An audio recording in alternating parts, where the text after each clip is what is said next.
Hey-ho, Tudor-minded people. I'm Gage. I'm Jessica. We're Tudor Time Machine. And this is episode 50 of our podcast. Thank you for listening. If this is your first time finding us on the podcast sphere, it's best to start at episode 1. This is a story project. It goes in order, and we don't want you to miss any of the twists and turns. We're really excited to be reaching thousands of Tudor-minded listeners from all over the world. We've had such an amazing time imagining this project and especially sharing it with everyone. And if you're enjoying it, support us. Buy some Tudor Time Machine swag. Yes, go to our Tudor Time Machine Facebook page, hit the Shop Now button, and you'll see the items we have for sale. So get a Do You Tudor tee or a sweatshirt and support the podcast at the same time. In our last episode, we were in 1532 with Margaret and Anne, and some explosive news, which we're not going to say up front in case you need to go back and listen. But in this section, we're returning to see how our two friends are managing as everything falls apart around them. After the reading, we'll have some fun discussing the history beyond our tale and making connections between then and now. Read on, Jessie. Chapter 50, The Poultry COMPTER, in which Lady Mildred forces a bargain. Constance lifted her head from the chest of her imaginary Rutland. There was Wynne going about some business or other. How could it be that the maid was busy and she was not? Wynne's industry rankled. Spending the entirety of her hours dreaming of Rutland and reliving sweet moments had been Constance's first choice for this new day of imprisonment. She was most wondrously in love, but how idle she was. She started, entering her cell Lady Mildred Cecil with 2 burly men in tow. God's blood, was imprisonment cause for visitors never to be announced? She threw herself on her knees. What cause had this lady? To condone or to condemn? "This is a false show," Mildred rapped out, her voice deep with anger, her face sharp. "I humble myself to you, madam," lifting her eyes for forgiveness. "Bow your head, girl. Your treason has brought death." Constance stopped breathing. It could not be true. Her simple actions could not have led to a loss of life. The Spaniard, chicken legs, the waterman, she had seen them all. Lady Mildred baited her in the cruelest fashion. "It cannot be, madam. You misunderstand." "You charge me with a lack of understanding? Such hubris!" This oppressor whetted her tongue, clouding Constance's own memory. "You understand. You understand all, madam. Of course." "I understand a traitor who leaves death in her wake." These accusations were wild. Her menial service did not warrant such persecution.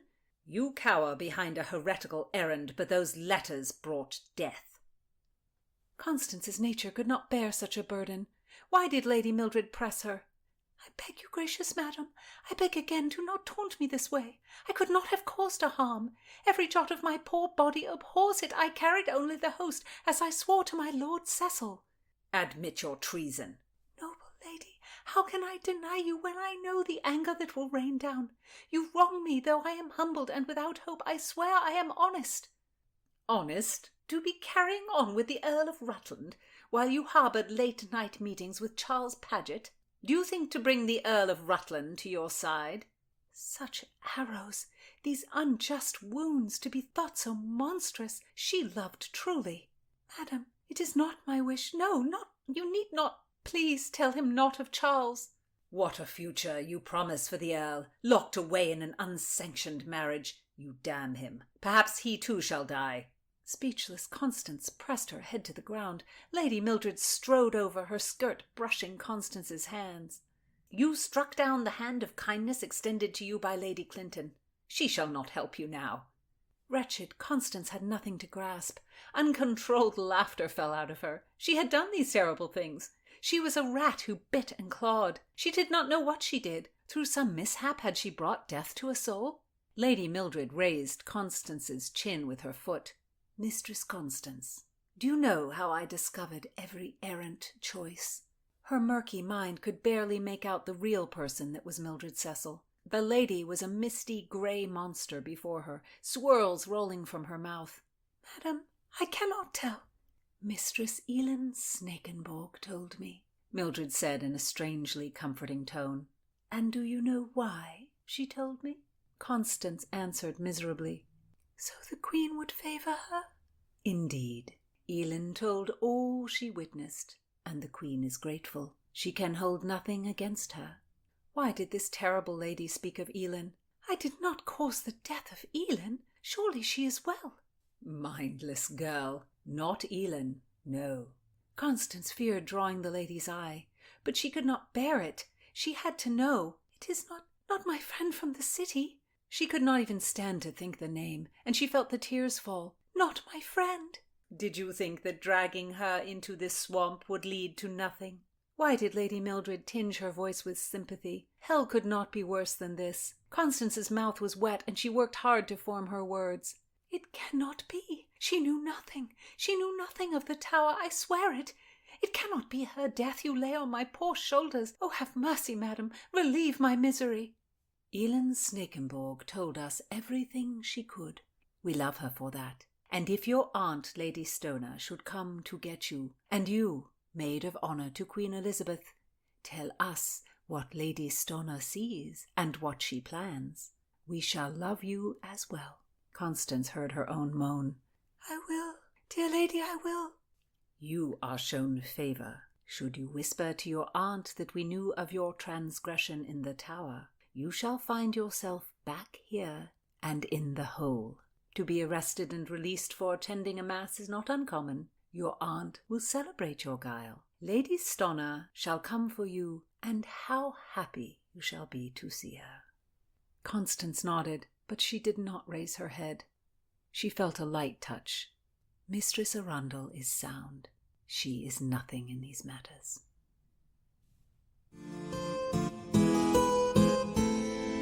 What are the options of a person like Constance at this point? She has broken the law, and she really has no bargaining position.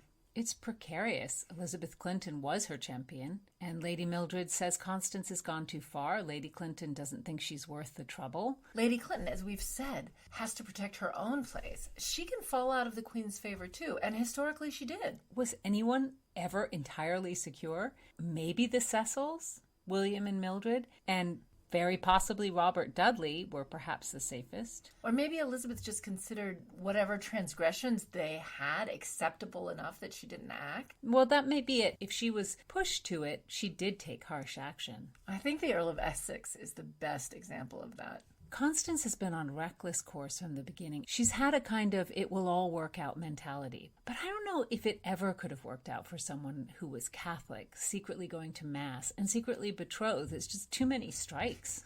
It's quite a lot of subtly in your face to the Queen, because while the Catholic religion is complicated and the most obvious opposition to the Queen, the betrothal, as we well know, was a very strict thing, and neither a maid of honor nor a lady-in-waiting could marry without approval from the Queen. And Constance does not have that. No, in fact, she'd probably have the opposite, disapproval, because Elizabeth demanded that her women seek and get her approval. And as we've said in other episodes, that wasn't unusual. That was not particular to Elizabeth. That didn't mean that Elizabeth hated other women or that she was jealous of other people's romances. She might have been those things, but demanding approval of marriages is not evidence of those emotions. That was standard for all the reigns. Exactly. Henry also expected to have approval. I think in some cases the Privy Council had to okay the marriage of a noble. And think, Henry was furious when his sister, another Mary Tudor, and his best friend Charles Brandon married without his permission. Yes, and he was also angry about his other sister, Margaret, making a second marriage after her first husband, James V, died. And in the case of Mary Tudor and Charles Brandon, it was treason that they didn't get Henry's permission, and some of the Privy Chamber wanted Brandon executed. I'm shocked that Henry didn't go along with that. He loved to execute his friends.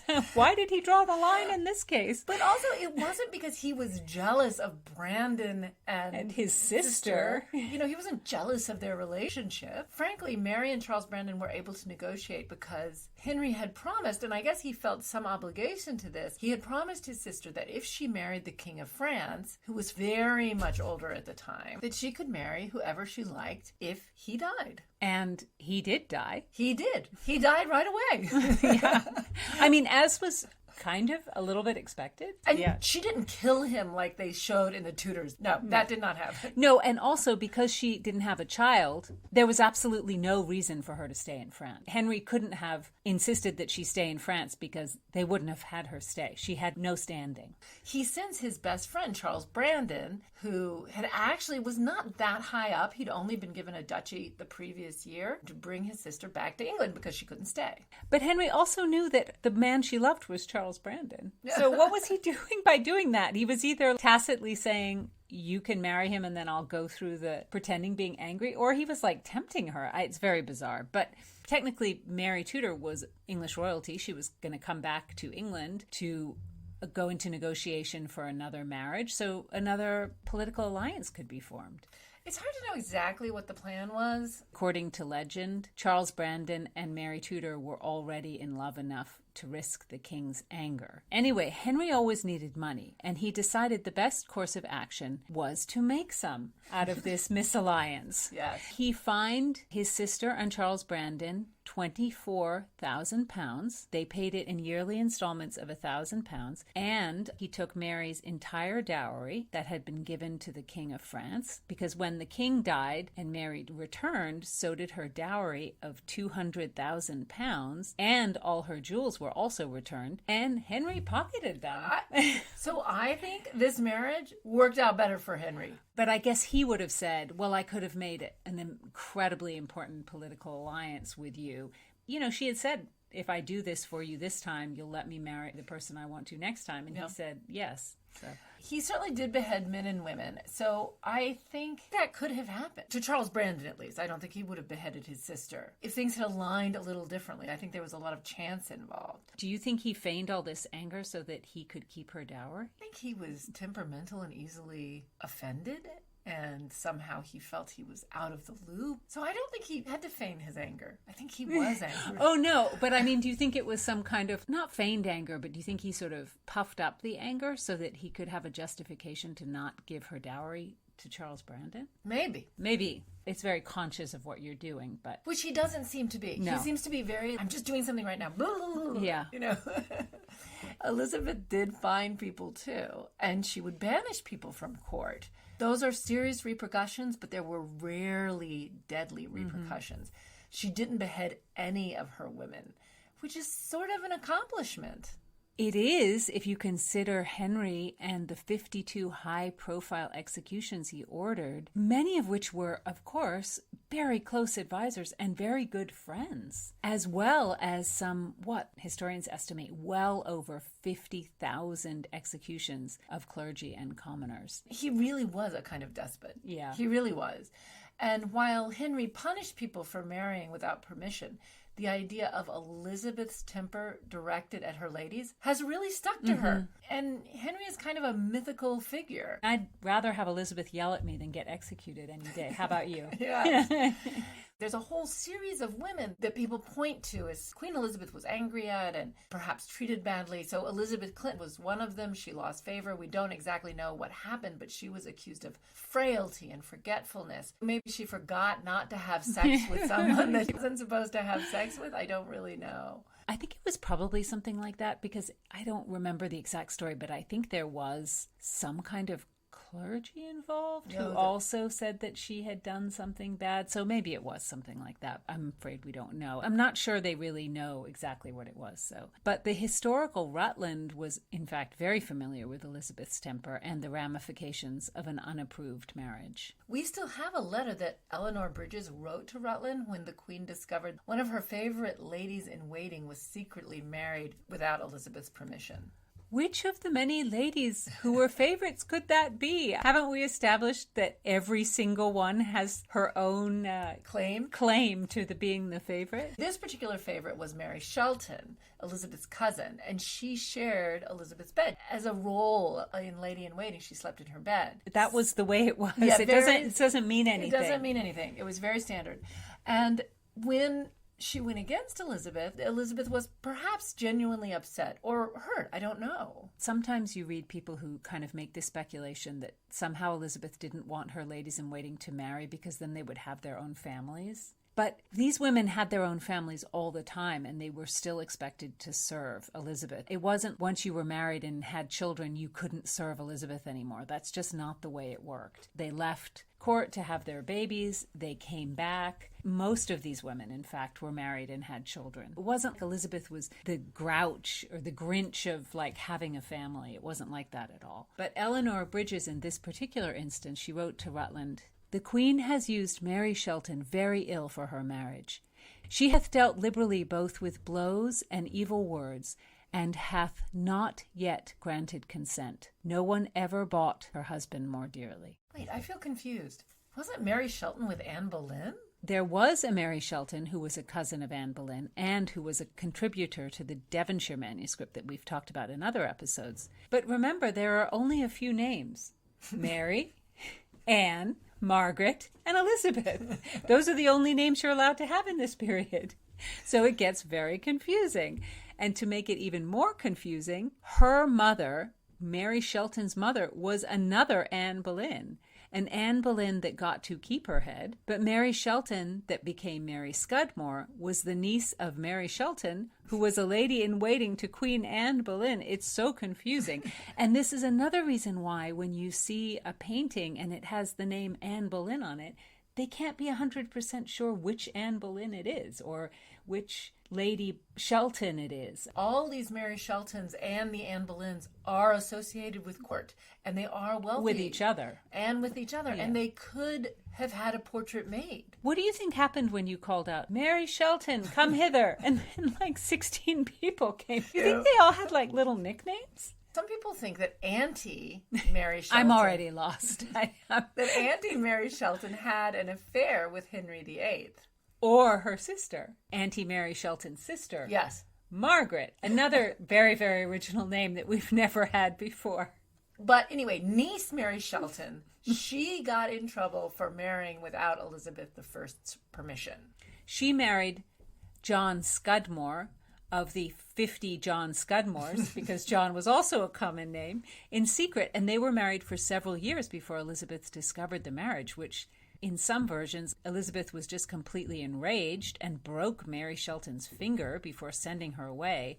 I don't know. I'm not quite believing she broke her finger. You know, she wasn't a bar fighter. And the documents that are used to support this, which is, I think, a fairly big legend about Elizabeth and her horrible temper. And I find the sources pretty suspect. The most often cited one was written by Mary, Queen of Scots, who was in captivity at this point under Elizabeth. I mean, she wasn't a big fan.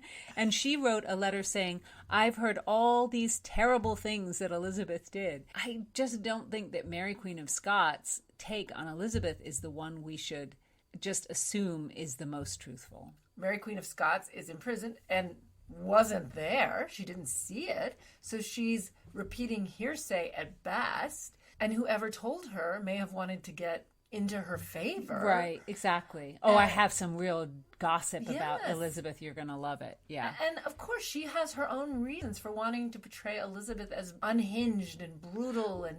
Getting a truthful assessment is hard. It's really hard. And even though Eleanor wrote that it was so terrible, it really wasn't, because within a year, Mary Shelton was back at court and had resumed her role as Elizabeth's bedfellow. Elizabeth lost her temper, but she regained it pretty quickly and forgave both Mary Shelton and her husband, John Scudmore. And he was back at court even sooner than Mary was. It's just best if the monarch likes you. Of course. And Elizabeth was never an ideologue. John Scudmore was a Catholic man, and the two were married by a Catholic priest. So that's a pretty Catholic situation, particularly considering that Elizabeth was excommunicated from the Catholic Church in 1570. And the Catholic part actually doesn't seem to have even been in play for Elizabeth. That's not why she was angry. At least as far as we know, she didn't say, "And you married this Catholic?" Right. That never surfaces. John Scudmore went back to work for her and continued actually going to Catholic Mass. And they had children who actually they know were raised Catholic. And then John Scudmore and Mary Shelton, they seem to have been more or less happy. They had many children. I mean, Elizabeth probably made them pay recusant fines. Right. No, Mary may have been in the Goldilocks zone because both the Grey sisters married without Elizabeth's permission, and it brought them both loads of trouble because they were so high up. They had their own claim to the throne. Mary Scudmore was not so high as to cause trouble, but not so low as to be dismissed without a thought. Because when Mary Grey married Thomas Keyes, he was thrown into Fleet Prison. He didn't rate the Tower because he was only gentry, whereas Mary was put under house arrest. We've talked about the Greys before. Catherine Grey lived her life in the Tower, and then there was Lettice Knollys. Oh, that's a famous fury of Elizabeth. She married Robert Dudley. And Lettice also had to know that it would not go well for her. That's true. And I don't like the summation that Lettice was banished simply because of the two women's rivalry over Dudley. Elizabeth had to act. Of course, Dudley was allowed back to court, but I believe Lettice never came back. She never came back. And Elizabeth famously lost her temper when she learned about the marriage of Elizabeth, or Bess Throckmorton, and Sir Walter Raleigh. Another pair that married secretly, they hid their marriage, which actually I think it wasn't that hard to do because the women just continued in service with Elizabeth. It's not like they Right. set It's not up like a they got household. married and had to then go and pick furniture. Yes, they didn't like live together in a house or anything. No. And then she actually even had a child, and she hid their child. But supposedly when Elizabeth found it out, she sent all three, Raleigh, Bess, and the baby, to the Tower. Which is harsh. You know, she also had to show she could control her courtiers. It's true. And if you're just a regular person and two of your good friends lied to you about their relationship and hid it, it would be strange and upsetting. It's true. Can you imagine Elizabeth spending all this time with them and Bess is hiding her pregnancy? Those events were in the Kate Blanchett movie, the second Elizabeth movie. I enjoyed that movie, but did they have to put Elizabeth in a full suit of armor? Oh my goodness, we can't go down that path. The idea of Elizabethan armorers building armor for Elizabeth, it would never happen. And also, I have to say, I don't think Elizabeth would ever dress herself in armor like that because it's almost pointing to the fact that she's not a man. She used her sanctity as a woman. She used that to make her power. She didn't pretend to be a man. In that movie, they did show Elizabeth losing her temper and hitting Bess, and that's kind of interesting because we usually don't allow women to be angry in movies. And in reality, she was angry, and she never fully forgave them. They didn't ask for it either. They never sued for pardon. I mean, was it true love? Maybe.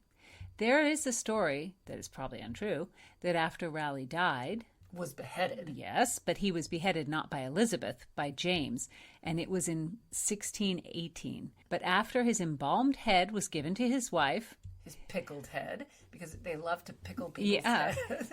And supposedly, she kept it with her the rest of her life. Yes, but how many times have we heard about that? People are always keeping these heads, right? I mean, famously, Sir Thomas More, we've talked about his head being pickled and given to his daughter to be buried. No, I think they really did it. No, I think they really did it. I think it was something that people wanted, actually. And if you didn't get the head as a nice gift, you went and you stole it. Keeping somebody's pickled head, I think that's true love. Oh my. You know, Elizabeth sent Raleigh to the Tower a couple of times, but she absolutely did not behead him. He was a little incorrigible, wasn't he? I mean, she would order people out of her sight, but it was within a sort of reasonable way to behave. Appropriate. Yeah. It was appropriate to her station. You were safe as a courtier in Elizabeth's court as long as you didn't conspire against her. There were plots, and there were times when Elizabeth took very dramatic action. I mean, the Throckmorton plot, the Babington plot. The Essex Rebellion. Queen of Scots, famously. But it wasn't whimsical. And with Henry VIII, it was just at any moment you could suddenly be under threat.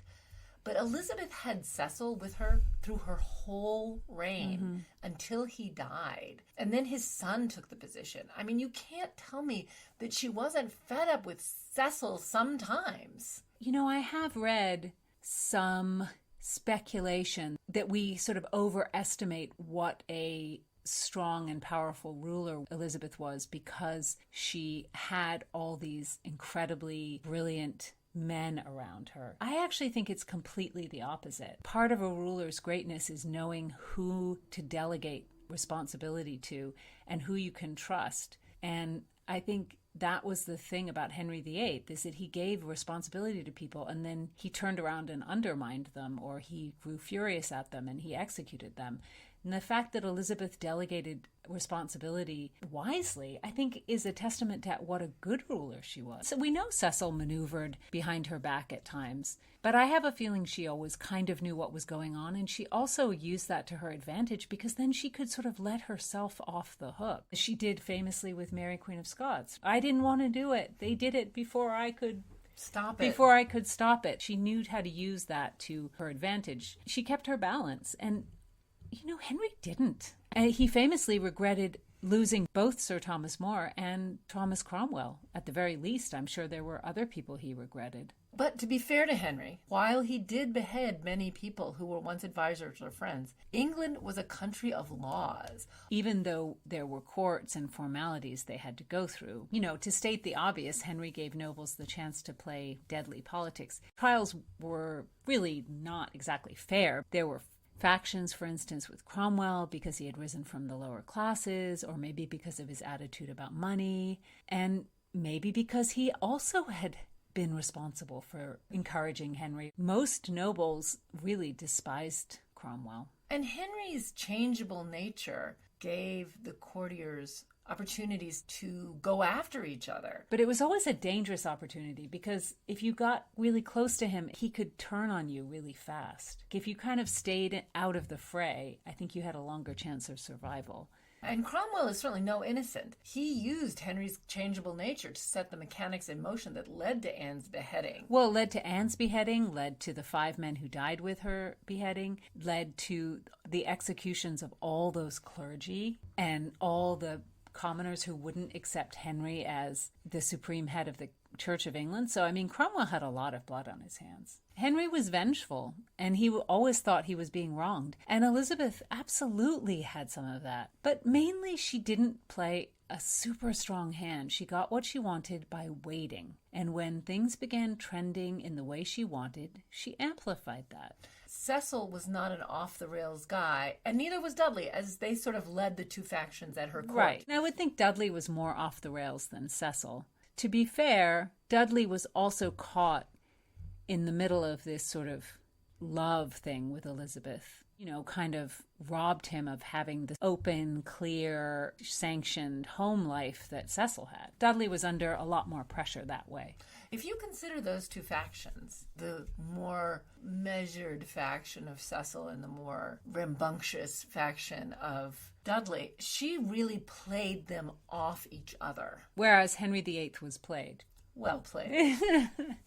I don't like it when people compare her temper to her father's and say they were the same. They were not. Or even that Henry's temper became worse after he fell from his horse.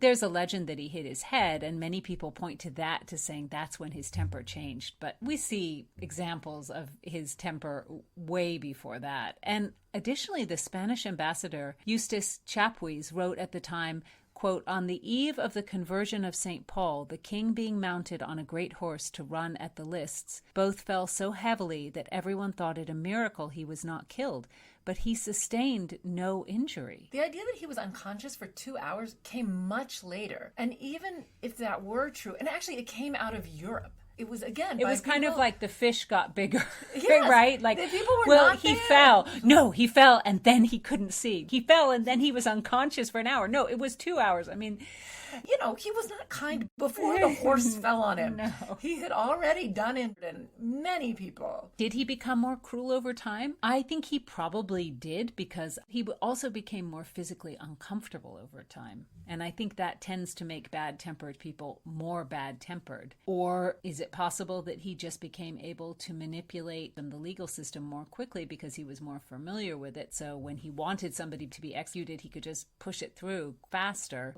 Or was it that his factions became more able to quickly manipulate him and take advantage of his temper? Get him riled up. Yes, know how to push his buttons. Mm-hmm. Anyway, in history books, it's so often emphasized that Elizabeth is pressured by her council.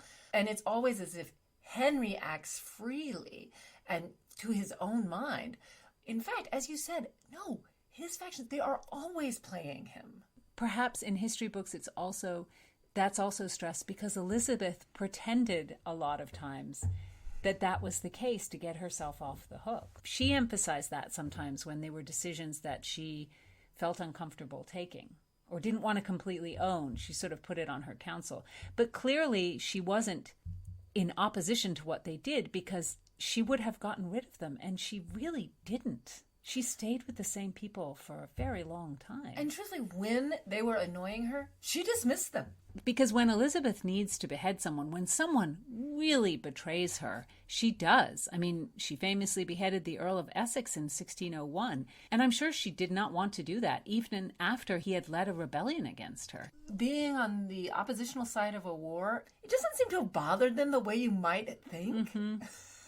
Yeah. And really, all these ladies that were married behind her back, she had to punish them.